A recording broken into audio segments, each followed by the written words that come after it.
So it's now 2 minutes after the hour. And we're letting everyone into the meeting room. I'll welcome everyone to the latest installment of the Non-Degree Credential Research Network's webinar series. We had unusually strong registration for August, which I think speaks to the great level of interest in our community around this topic of what are the returns to non-degree credentials, and especially in state-funded training programs. And a lot of us have heard of the Virginia Fast Forward program. It certainly has gotten a lot of attention in the press and the media for its innovative approach to reimbursing colleges and learners for for non-degree credential attainment. So I think so. Dee Zhu, she's a professor at the University of California, Irvine School of Education, will be presenting some of her work to evaluate and really dig into the earnings premium associated with these Virginia Fast Forward credentials. So I will turn the controls over to Dee. She'll speak for, I think, about 40 minutes. You can feel free to hold your questions if you like, or put them in the chat. Just type them out, and I'll call on people once we get to the end of the presentation. Obviously, if you have a clarifying question, though, in the middle, feel free to pop it in as well. So, Dee, thanks so much for being with us. Thank you so much, Kyle, for the introduction. Let me share my screen to make sure it works. Can you see my screen okay? We can see it. You might go, yeah, now you're on full screen. Awesome. Thank you so much again for the introduction, Kyle, and thank you, Michelle and Marissa, for organizing this, and thank you all for being here today. It's really an honor to share this work with this audience because community colleges and especially non-credit workforce programs are really at the center of this conversation nationally right now. There has been a lot of interest in short-term workforce training, as Kyle just mentioned, especially with Workforce Pell and other major investments nationwide. But at the same time, there are still important questions about the value of these programs, especially when it comes to student labor market performance. So today I'm going to share evidence from Virginia that helps us better understand these questions. This work is part of a larger collaborative effort involving an exceptional team of scholars from the University of Virginia, DRC, and our partners at the Virginia Community College System. It has been generously supported by several federal and philanthropic agencies, including Ascendium Education Group and the Lumina Foundation. And I also want to mention that this is part of an ongoing research agenda. So your feedback, questions, and perspectives will be incredibly valuable in helping shape the next phase of our work. So let me start with some broader motivation. One thing we hear consistently from employers, from policymakers, and from community college leaders is that there is a persistent mismatch between the skills employers need and the skills workers currently have. This pattern has been reflected in the national data. Here in this figure, we plot two national series over time, job openings in green and unemployment in red from 2016 through 2026. The pandemic creates an obvious disruption, but except for that, these two lines are actually very close to each other in recent years. So in other words, we have nearly as many open jobs as we have people looking for work. This suggests that the challenge is not simply a lack of workers. It is also whether workers have the specific job-related skills that employers are seeking. So that is exactly why short-term workforce training and industry credentials have become such an important focus in many states. Community colleges are central to this response because they already serve a large number of adult learners and have close ties to local employers. Within community colleges, non-credit programs are particularly relevant. These programs can be launched and adapted more quickly than many traditional degree programs, and they are often designed around a very specific occupational need. So in the past few years, several states have had enacted legislation to fund targeted short-term workforce training programs, and many of them cover both credit and non-credit sectors. A lot of these short-term programs prepare students for industry-recognized credentials, which are very different from the traditional college-awarded credentials. These industry credentials are typically awarded by third-party organizations, not the college, and they certify competencies for specific occupations. Some popular examples include certified medical assistant in healthcare, welding certifications in manufacturing, CDL in transportation, and CompTIA in IT. As the figure on the right shows, industry credentials are now the most prevalent credential type among WIOA eligible workforce programs, which is the major federal pipeline for workforce development funding. So these credentials are already a major part of the workforce development ecosystem. The question is whether we have equally strong evidence about their value to students. And that is where the evidence base is still surprisingly limited. We know quite a bit about returns to the baccalaureate credentials awarded through credit-bearing programs by colleges. There is also a small but growing literature on economic returns to non-credit training with mixed findings. But when it comes specifically to industry-recognized credentials, especially those awarded outside the traditional credit system, there is surprisingly little evidence. And a major evidence is data limitation. These credentials usually don't show up in higher education administrative records, so it has been very difficult to track student credentialing outcomes and student labor market performance in the wake of obtaining those credentials. So this is where the Virginia context becomes really valuable. In 2016, Virginia launched a major statewide initiative called Workforce Credential Grant to expand non-credit workforce training programs that lead to industry-recognized credentials in a high-demand field. The programs are supported by the state funding called Faster Forward programs and are offered at the community colleges, all of the 23 community colleges in Virginia. Importantly, the Workforce Credential Grant used a unique pay-for-performance funding model, which I will explain in 1 minute.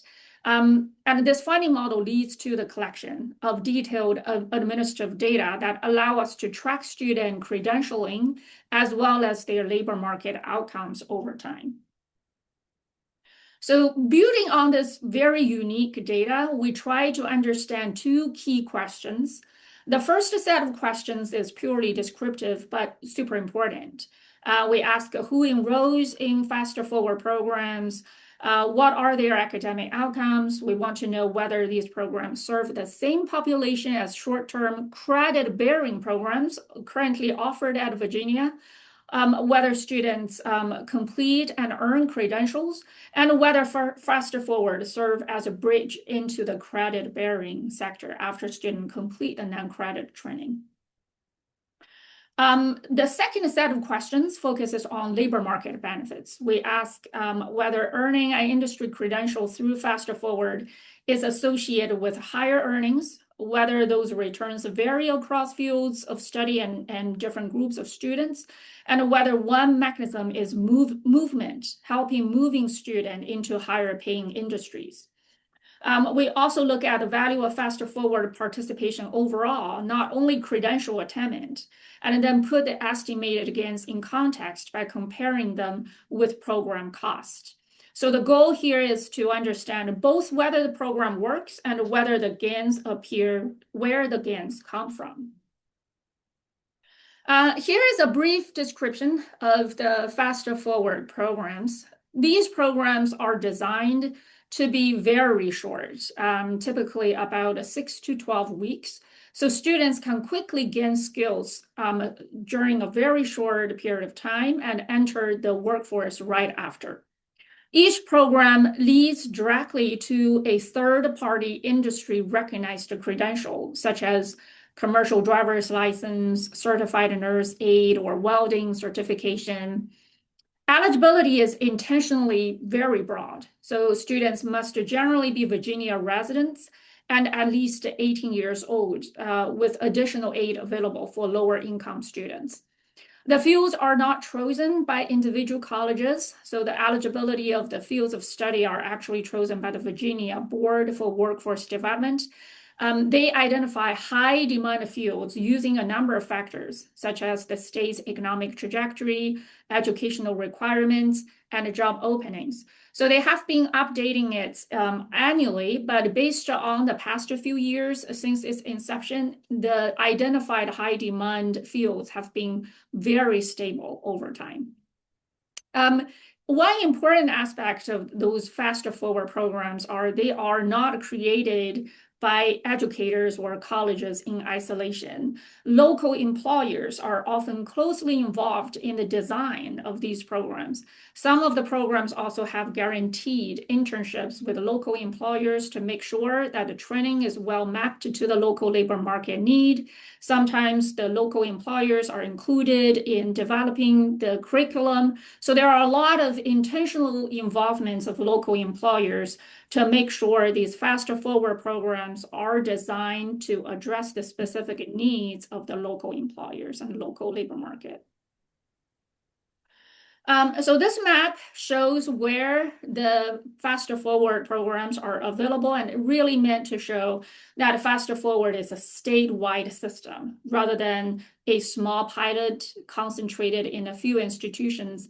In fact, all of the 23 community colleges in Virginia offer Faster Forward programs. The specific programs offered at each institution vary, but almost most of the most popular programs are offered by multiple institutions in the state.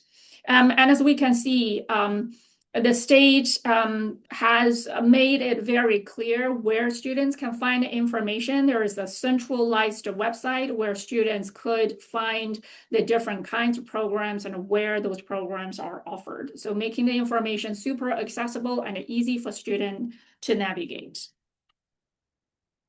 One unique aspect, as mentioned, of the Faster Forward program is that they are funded through a cost-sharing model among the state, the students, and the training institution, where the specific amounts of funding each party pays is based on student performance.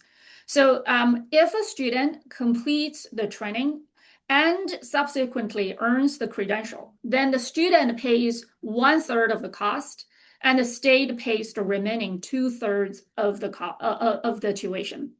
If the student completes the training but does not earn the credential, the student still pays 1/3, but the state pays only 1/3, and the college absorbs the remaining 1/3. And if the student does not complete the training, then the student is responsible for 2/3 of the cost, and the state does not provide any funding. There are additional subsidies for many lower income students, so the out-of-pocket cost can be very low or even zero, depending on student income level. So the important point of this cost-sharing model is that institutions, they have a direct financial incentive, not only to enroll students, but to help them complete the training as well as earn the external credential after they complete the training.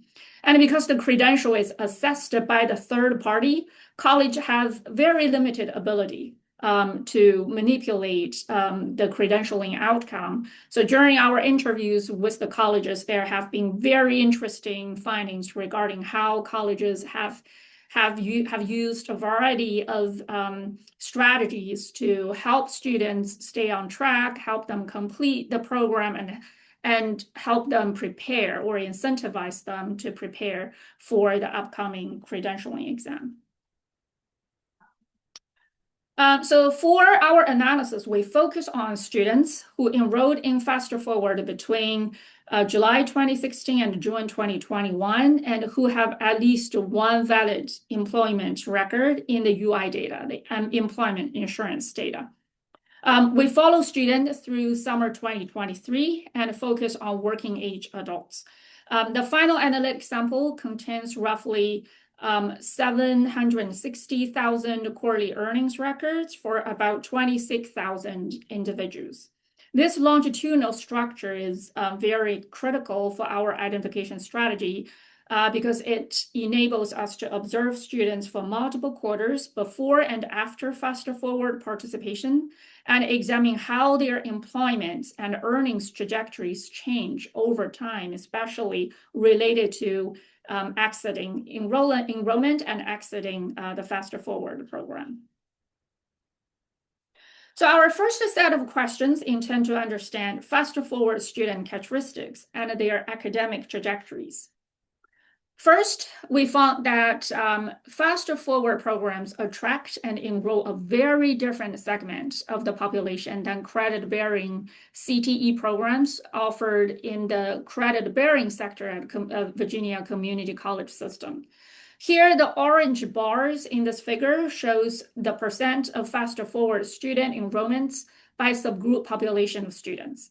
To put these numbers into context, the dark blue bars show the percent of students' enrollments in short-term credit-bearing certificate programs at Virginia.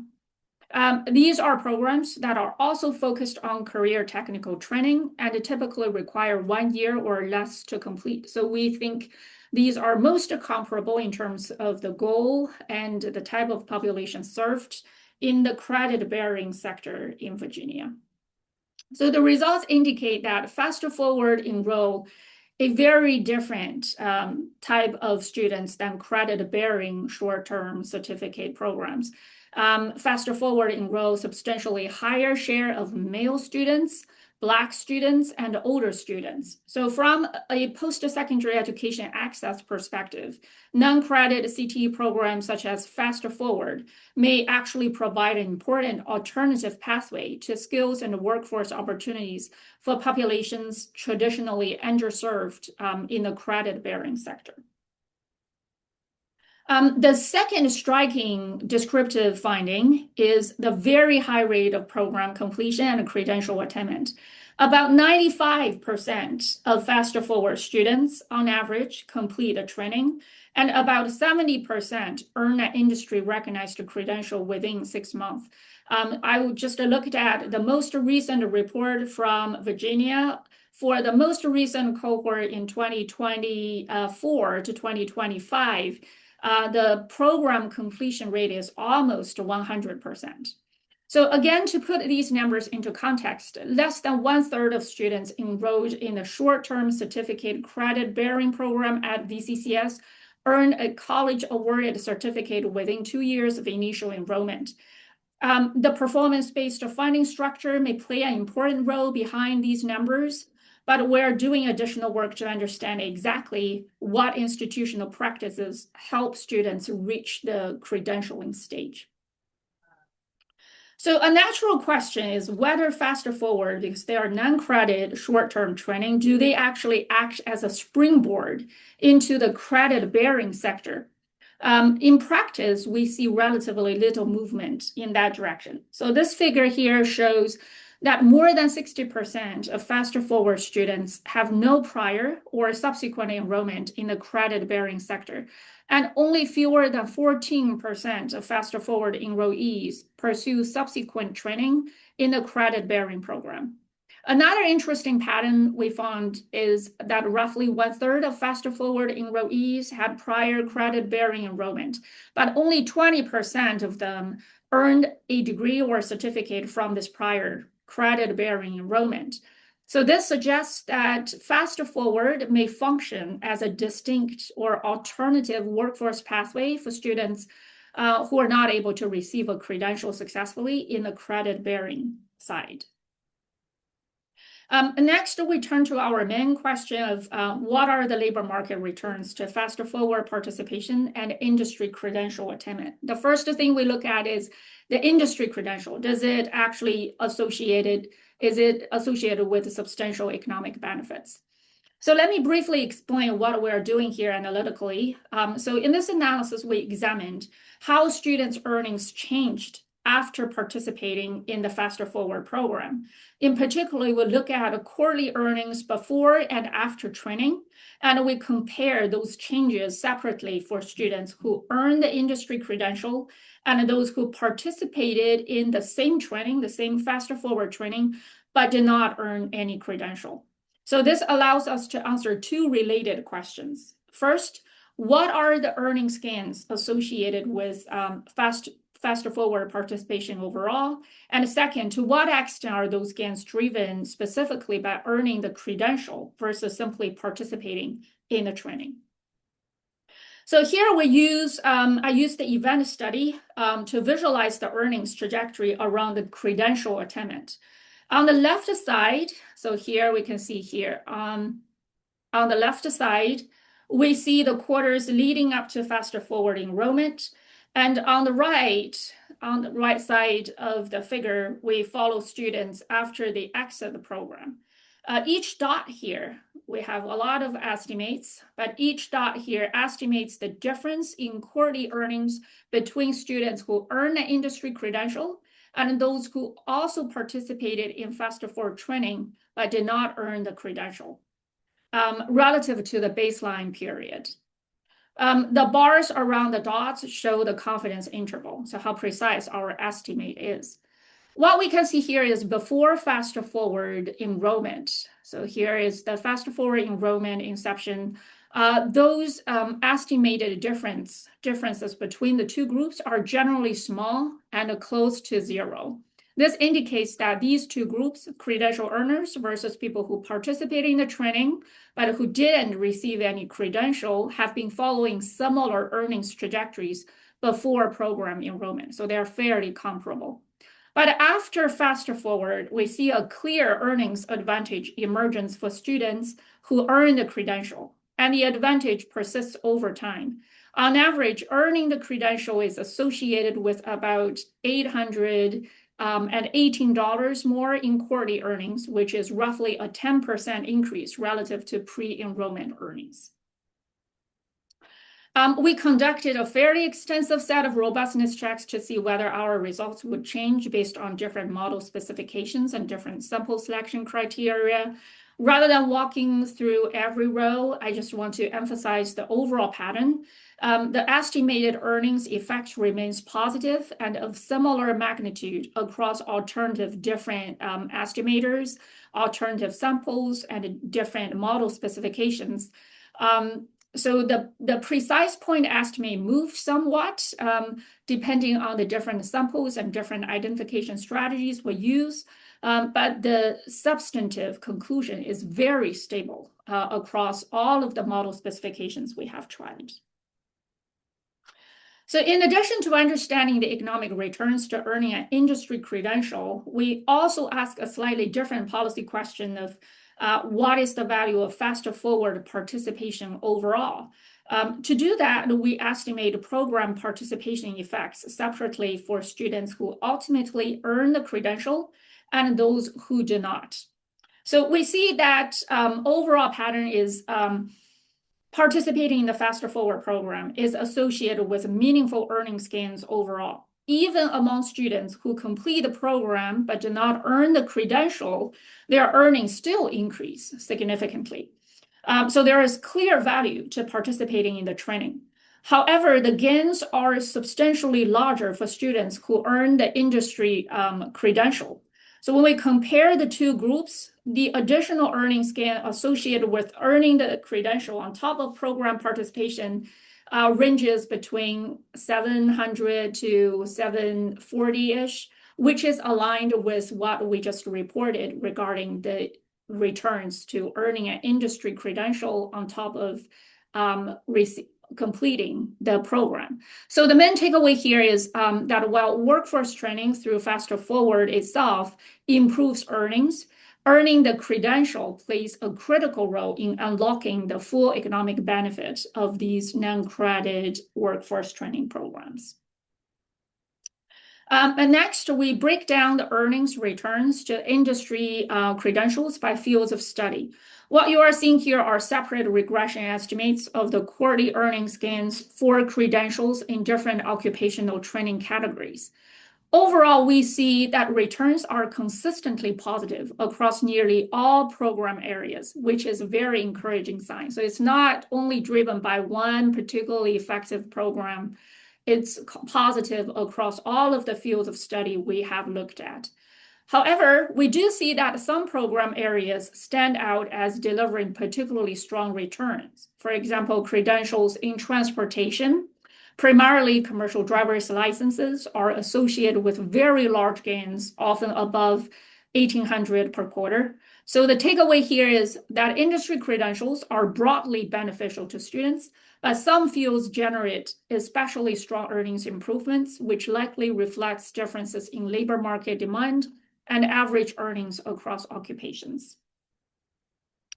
Next, we also explore the mechanisms driving these benefits. In particular, we're interested in knowing how credentialed students move across industries. So this figure shows the share of students working in different industries before and after earning a credential. We see a clear decline in employment in lower wage service sectors, especially retail and food service. In addition, there is a notable increase in higher earnings in industries that are associated with higher earnings, skilled trade sectors like transportation, construction, and manufacturing. These are also the high demand fields targeted by the state funding initiative. So overall, the pattern here reinforces our earlier finding that these programs help students not just to earn more, but transition them into high demand sectors that are associated with higher earnings and more job opportunities in the local labor market.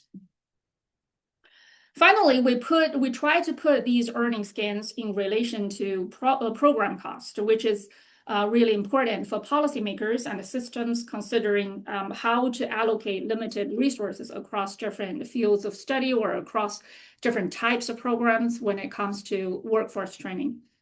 We compare the average program cost to the earnings gains we observed for credential earners through the Faster Forward program. We found that the students typically recoup the cost of training in under 6 months. When we compare this to findings from the broader literature, especially on credit-bearing community college certificates and associate degrees, those programs often take years to complete and have longer payback periods. That said, it's important to note that these are short-term impacts. We are currently tracking outcomes for just a couple of years post-training. The long-run trajectories, including job stability, earnings growth, or additional education, are still open questions that we're continuing to study. But this exercise gives us a rough sense of why short-term non-credit programs can be very attractive from a cost-effective perspective, at least in the short run. So let me close by highlighting a few key implications from this work. First, we found that short-term non-credit workforce training can provide a meaningful pathway to economic mobility, particularly for adult learners who may not be pursuing traditional degree programs. Second, what we found when comparing in terms of returns to credential earners and program participants who didn't complete the credential indicates that credential attainment really matter.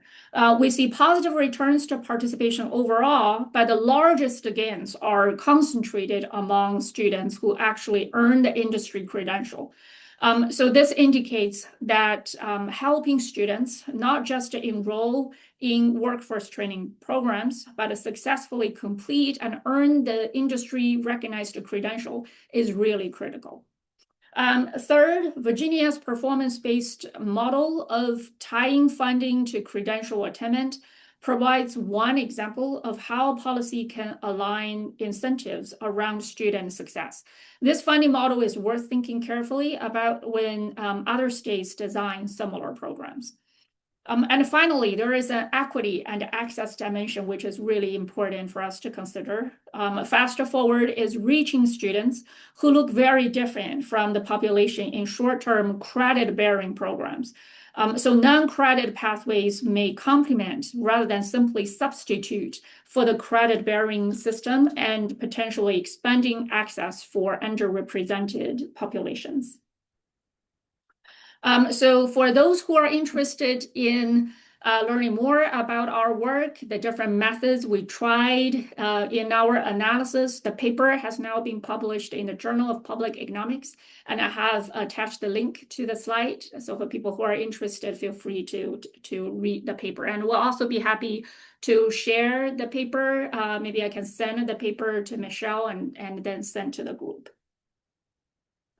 Finally, I would like to end by mentioning that this is a very much ongoing research agenda for us. With the generous support from Ascendium, there are a number of questions we are now exploring around Virginia's workforce credential grant. For example, we are looking at how the policy changes the supply of workforce training in the targeted fields.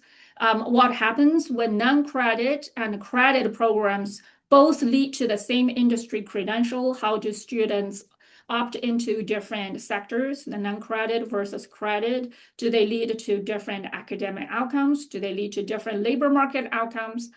We're also interested in understanding how employers view these credentials. So directly understanding the perspective from the employer side. And where students may get stuck between completing the training and actually earning the credentials. So as our results indicate, being able to complete the industry credential is really critical to fully unlock the economic benefits of Faster Forward program. But compared to the extremely high program completion rate, which is almost 100%, the credentialing rate is still hovering around 70%. So we're trying to understand what are some bottlenecks students are facing. Are there particular strategies we could provide or implement to help improve the credentialing rate? We're also trying to understand which program features seem to produce better outcome for students because there are a variety of programs offered at Virginia across the 23 different training institutions. We observe substantial variations in terms of how institutions are delivering the same program. For example, truck driving, it can range between 6 weeks to 12 weeks. There could be more intensity involved in certain program and less so in other programs. Some of the programs might provide students with financial incentives, like a covering their credentialing fees if they sit in the exam right after program completion, while some of the other programs may not do that. So leveraging this wide variation across different training institutions, we're trying to identify manipulable program features that are associated with better student credentialing rate. So with that, I will stop here and I would appreciate any feedback or thoughts you might have. Thank you. Thanks so much, Dee. So I'll start off with just a few reactions to kind of stimulate our discussion. And if people want to come off mute or raise their hands, you can use the virtual hand raise feature or put your question in the chat. If you do put your question in the chat, I'll call on you to also speak out loud so that we can have some virtual face-to-face dialogue with the speaker. So I'll start off by just noting that I think as I was reading your paper, Dee, I kept thinking about how we keep having I came up with a list of four major buckets of issues I feel like we keep having with research on non-degree credentials and trying to understand the labor market of not returns to non-degree credentials. I say this as someone who one of my three dissertation chapters was actually about trying to estimate the value of industry certifications using a really early, one of the first federal surveys that even, made an effort to somewhat accurately define industry certifications. So this is a topic that's been of interest to me for a while. One issue that we keep having is this what I'm going to call the disaggregation problem, the fact that people earn more than one credential, and it can be really hard to identify which of those credentials that someone has earned is actually leading to an earnings premium, especially since we know that people often will tend to earn will earn credentials in similar fields of study. Um, I think that the Virginia Fast Forward, one of the things that was kind of interesting and actually almost makes your study all the more powerful was how that slide where you show that very few people are actually going on and using this as a pathway into college transfer. So that in Right. some ways actually makes it a more interesting sample to work with, where we might actually assume that there's more value associated with that industry certification and the accompanying certificate that somebody might have gotten from that might have been issued directly by the community college. Although even there, because at every enrollment through Virginia Fast Forward, you're supposed to get the industry certification as well as at least some kind of certificate of participation, if you will. And maybe that's harsh. A certificate, a meaningful certificate, but a real non-degree credential from that community college. Um, Another issue that we keep running into, that I think your study is, I think one of the things that's exciting about your research is there's less of a problem with your study than we've seen in some other research in our field, is, the state lines problem. This idea that it's hard to track people across state lines. Now, Virginia does, you do have people who cross commute between Virginia and the District of Columbia, Virginia and Maryland. I sometimes transit Virginia on my commute between DC and Maryland. So, it's so you do have some of that, but I think that I'd be curious if you thought that was an issue or if that's something that you felt like you were able to overcome or mitigate with the data set you were working with. You also, the third area where we often see issues, I think, is with measuring returns from self-employment. You were working obviously with unemployment insurance wage data, which for those of you, anybody from the call on the call who's not familiar with U.S. data systems, that unemployment insurance records, they are real tax records, but they're not from the Federal Internal Revenue Service. They're, usually reported to states, and they will only capture actual wage earnings from an employer, so they won't capture self-employment if you're going out and doing Uber or working for yourself. Again, in your sample, that might be less of an issue because, as you noted, these fields of studies that have been approved for the Virginia Fast Forward program are all fields of study where people are likely to end up working in a hospital Mhm. or with an established company or an established firm or government agency. So it's less of an issue. Um, the final thing that kind of came to mind was we have this comparison group problem. This idea of we're measuring earnings and earnings premium or earnings outcomes, but compared to what? So, I mean, I'd be curious maybe if you would want to say a little bit more about how you picked, the comparison group that you used for your study as you're kind of comparing outcomes for those who did Virginia Fast Forward versus those who didn't. Sometimes people would say, should it be compared to people who are unemployed, or are you comparing to people who, voluntarily left their job? And I understand it's going to be difficult to understand the motivations, and that makes it hard, right? I saw you did propensity score matching, which was a method that I tried in my dissertation, actually. I thought it was cutting edge at the time in 2016. For reasons I don't fully remember, my chair talked me out of it, but it was so I think that you did, I thought it was, I thought you did do a good job of trying to define a comparison group, but I think that would be, if you say a little bit more about that, that would be interesting. And the final point I think I'll make kind of as an overarching point is I think for me the study was, even though it's really exciting that you found great, you worked with a great quality data set, it does remind me that administrative data alone can't, tell us everything. We still don't know the motivations of the learners.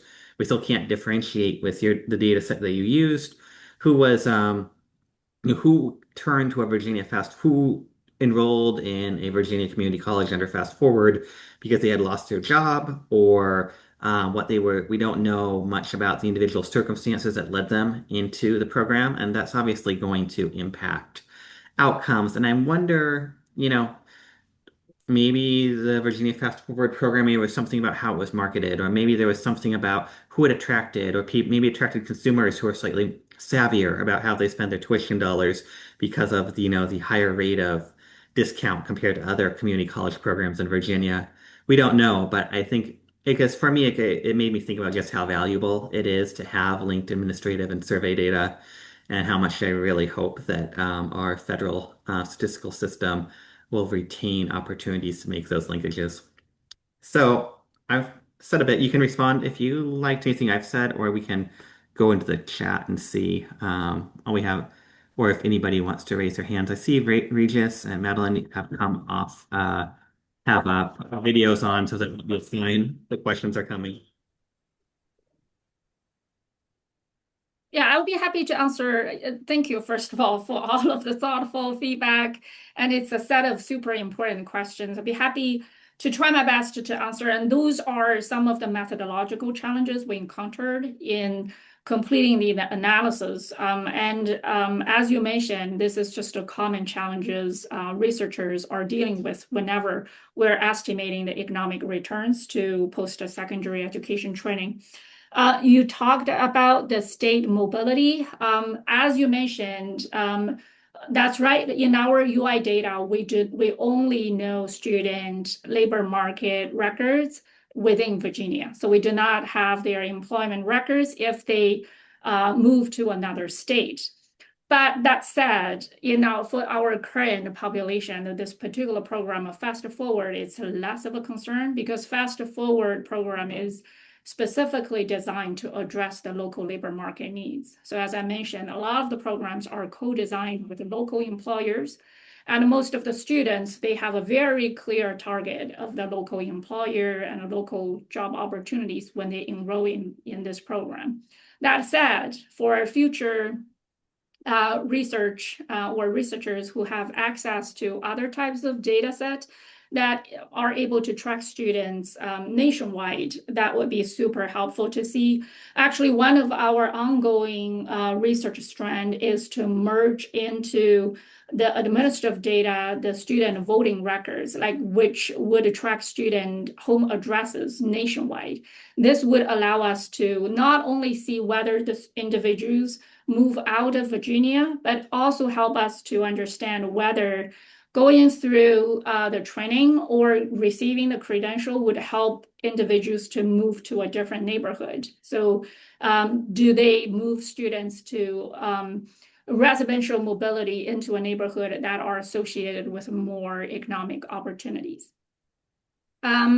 You had another question about self-employment.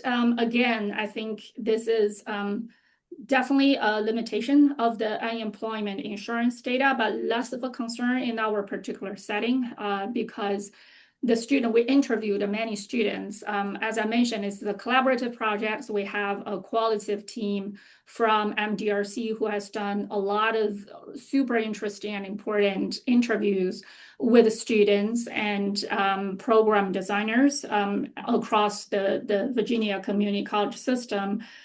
So the individual we interviewed, they had a very clear goal of seeking a quick pathway into the specific occupation in the local labor market.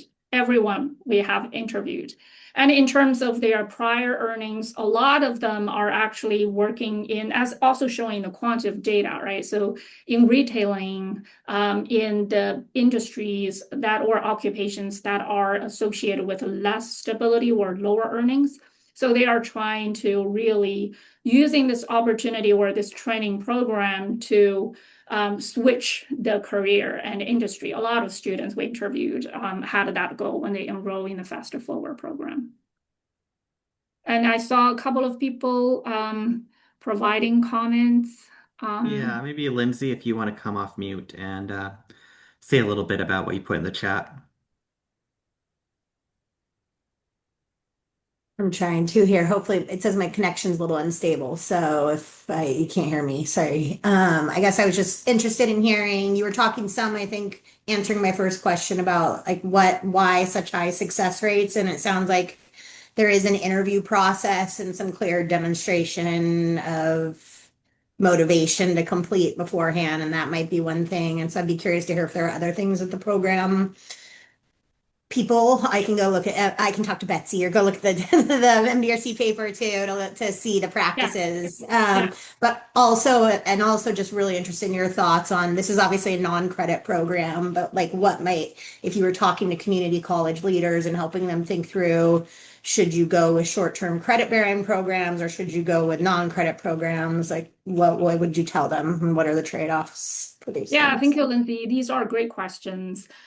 In terms of the really high program completion rate, I think the performance-based structure of the funding plays a very important role. So the funding creates direct incentives for the students to complete the program. So if the student complete the program, they only need to pay 1/3 of the tuition, and the state offer other tuition assistance, financial aid opportunities if the student qualify, the income qualify for the eligibility criteria.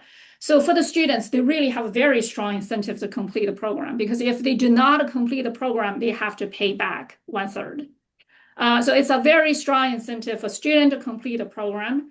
And there is a due incentive system, right, associated with the funding formula for institutions to do everything they can to help student complete the program. Because if the student complete the program and complete the subsequent credential, institutions do not have to pay anything. The state will cover the other 2/3.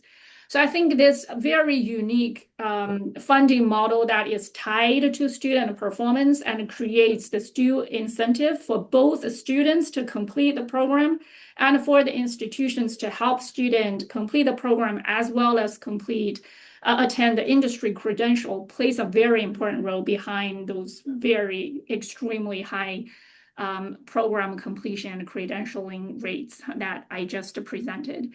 But as also you mentioned, we're also doing a lot of qualitative data collection to see what are institutions doing to help individuals to complete the credential, right? So because there is no clear financial incentive for students to complete the credential. Once they complete the program, they only have to pay 1/3. So it's really up to the institution in terms of how to keep students on track, how to inform them of the valuable, the benefits of the credential, how to prepare for the tests. And that is where we see substantial variations across training institutions. We have some ongoing research systematically collecting the practices training institutions have been doing in terms of number of parameters. Like some of the important parameters include counseling. Do we provide individual counseling to students? There is also data regarding whether the program would cover student testing fee, which actually is a very important factor for students to consider whether to actually receive the credential. And there has also been, parameter and variation in terms of how students receive the information. Do the instructors proactively reach out to the students about how to make arrangement, how to walk them through and providing the guidance of how to enroll and sit in the credentialing exam. So those practices, I think, will be super helpful for the field. So we're preparing a report that would document those variations, and hopefully we can share that report sometime in the fall. So please stay tuned. Sounds good. So I saw Teresa, Regis, and Madeline in the queue. So maybe go in that order. Teresa. Yeah, thank you. I have a question. So obviously, as the educational institution, we track that someone can get that certificate of completion. When it comes to national certification, however, we don't always have access to that. Now, we use success coaching to try and stay in touch with a student, right? But in many of the national certification protocols, that's between, even if we're paying for it, the pass fail is between the certifying body, right, and us. So I'm just curious what best practices, other than us, staying in touch, people may have to get that data. That's a great question, Teresa. So, my sense is because of the funding system, the institutions they have a strong incentive to systematically collect that information from the students. So, when we are interviewing the individual colleges, they have different practices. So, there are very substantial variations in terms of how colleges collect that information. For some of the fields of study, they establish some agreement with the testing center to directly get information about who did the test and whether they passed the test. For some of the other training institutions, they would require students to upload their certificate and include that in the tracking system. So colleges are using a variety of different ways to do that, but the funding mechanism really give the institution to do that in a really proactive way. But the testing center, that is an area I feel more information will be super helpful. Like when we were talking with some of the training institutions, they did mention that if there could be a systematic way to connect with the testing center or with the agencies that award these industry credentials to set up some consistent data reporting or data agreement, that would be super helpful. So this is something I think Virginia is trying to figure out for the next steps. Okay, thank you. That's helpful. I appreciate it. Sure. Regis, you've been waiting patiently. Thank you. A fascinating study, and my comments would be more on the fast forward program rather than the study itself, which again is fascinating. I love the construct of having three set of stakeholders. So namely the students, the institutions, and the employers really surrounding the same problem, and the state is acting as a broker. And I understand from your comments that the employers are involved in the design of the program so that it's grounded in the practice. I wonder if there could be ways to involve even more the employers, and I have a question leading to maybe an observation. Do we know how the state funds the 1/3 or the 2/3 that they are willing to subsidize for these programs? Is it coming from employers indirectly, or how are employers incentivized to engage in a solution? Do you know? Yeah, that's a great question. My understanding of the funding is it's not directly tied to employers, so it's like state appropriation. So they have this WCG funding initiative enacted through legislation, and then they tie the funding with the student performance. But for the local employers, they do have a very strong incentive because they see multiple occupation, a lot of demand for skilled workers.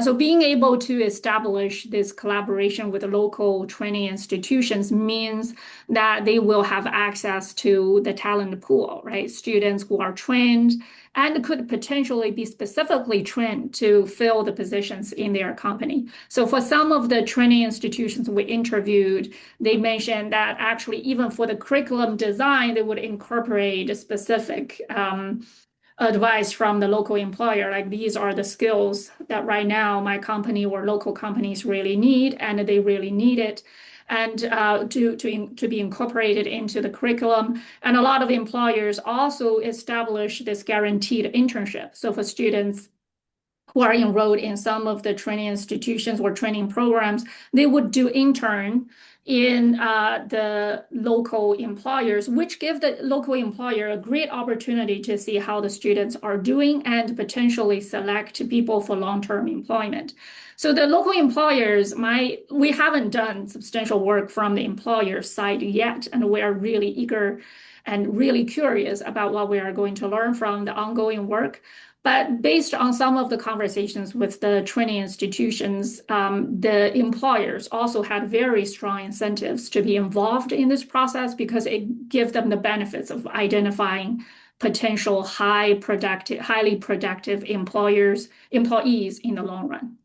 Yeah, my second question was going to be around the delivery of the programs, and employers being part of delivery helps Yeah, them observe the performance of the students and eventually, that's right. That's right. access them.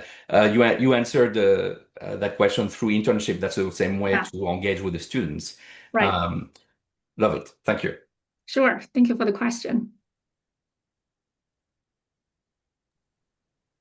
And Rob also put in the chat just, I think, State General Operating Fund. I'm guessing that's probably an answer, a direct technical answer to the question of where the money is coming from. So will jump ahead to Amanda. Amanda, if you want to come off mute and speak a little bit about your question on the value for third-party validation. Yeah, thank you, Kyle. And wonderful work. Really excited to dig into it more deeply. I don't know if you have data to inform this or if this has been a focus at all, but I'm curious about the power of that industry recognition and whether or not, as higher education institutions, us creating a credential on our own is sufficient, or if we really need that alignment with some kind of industry body in order for our work to be meaningful. That's a great question, and actually, this is the area I really want to learn more about. We don't have data directly from the industry, the industries that award those credentials. We nor do we have the testing center data, but based on our interviews with the training institutions, what students typically need to do is they need to go to a local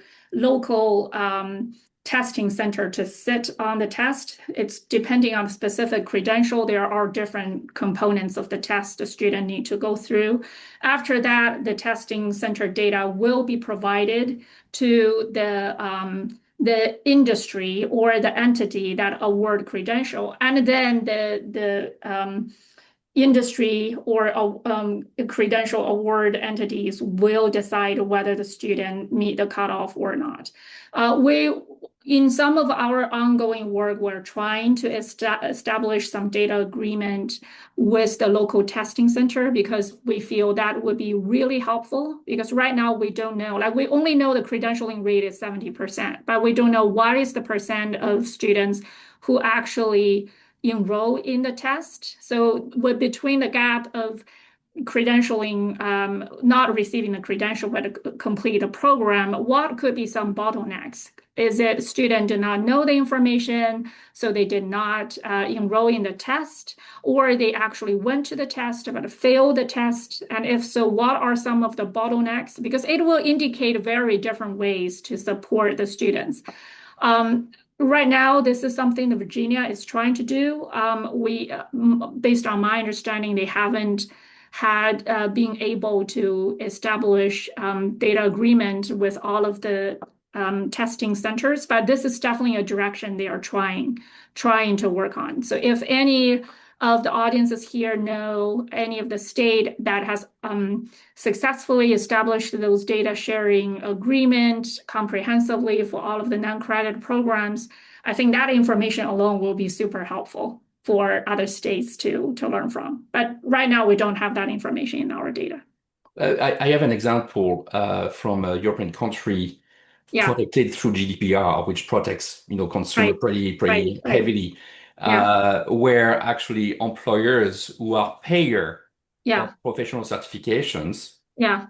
as long as the candidate to the certification has signed when signing for the program, Yeah. a authorization to disclose the result, then the examination center will disclose to the payer of the Mm, certification, and the payer in mm, that case being the employer. okay. So this kind of mechanism allows you to navigate the constraints of GDPR. Mm. So I assume that since GDPR, you can work around GDPR, you might be able to work around other protection and regulations. Thank you, Regis. That seems to be a great example. I will make sure to share that with my Virginia collaborators. Well, we are now at the end of the hour, so we will adjourn this webinar. We will be announcing more about our fall webinars very soon, so stay tuned. Thank you so much, Dee. This was a great presentation. As I said, a really rigorous study of a very important programs that a lot of us are paying close attention to. So keep up the good work, and we will return next month. Thank you. Thank you everyone for coming. Thank you for all of the great questions. Bye.